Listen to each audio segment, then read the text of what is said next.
தனியாக இருக்கிறது தான் சுகம். தனியாக இருந்தால் தான் இந்த வாழ்க்கையில் சந்தோஷமாக வாழ முடியும். இந்த மாதிரி ஆளுங்க நடுவில் இருக்கிறதுக்கு தனியாகவே இருந்துட்டு போயிடலாம். தனிமை தான் சுகம், தனிமை தான் வரம், இப்படியெல்லாம் பல பேர் இந்த உலகத்தில் ரொம்ப பேர் சொல்லிட்டு அலையிறாங்க. ஆனால் உண்மையான விஷயம் என்ன தெரியுமா?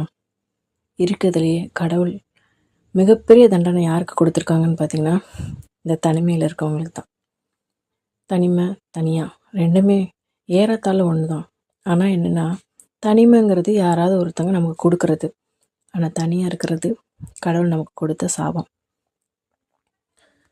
என்னைக்காவது ஒரு நாள் யோசித்து பார்த்துருக்கீங்களா? நைட்டு தூங்கும்போது விடியும் போது நமக்காக யாராவது ஒருத்தங்க காத்துட்ருப்பாங்களா? நம்ம கண்ணீரை துடைக்க வருவாங்களா? நம்ம சிரித்து சந்தோஷமாகவே இருந்தாலும் அந்த சந்தோஷத்தை ஷேர் பண்ணிக்கிறதுக்கு ஆள் இருக்காங்களா?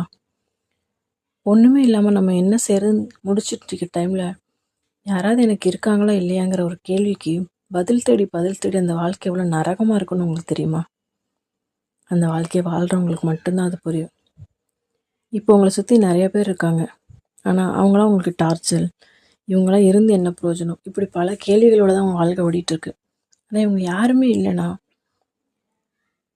பசிச்சா சாப்பாடு போட ஆள் இல்லை, அழுதா கண்ணீர் துடைக்க ஆள் இல்லாமல் அந்த கொடுமையான வாழ்க்கைக்குள்ளே போகும்போது எப்படி இருக்கும்னு யோசிச்சு கூட உங்களால் பார்க்க முடியாது.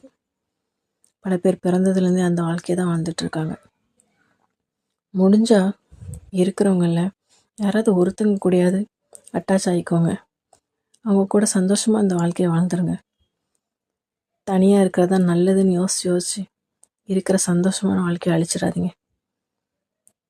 தனியாக வாழ்கிறத விட கொடுமையான தண்டனை இந்த உலகத்தில் வேறு எதுவுமே கிடையாது.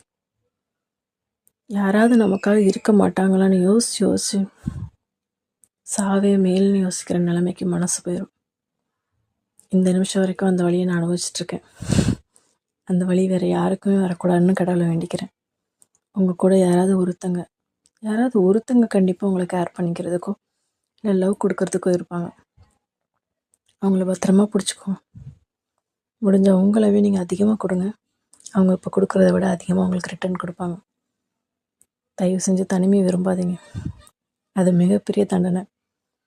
அது கிடைக்கவே கூடாதுன்னு கடவுளை வேண்டிக்கோங்க.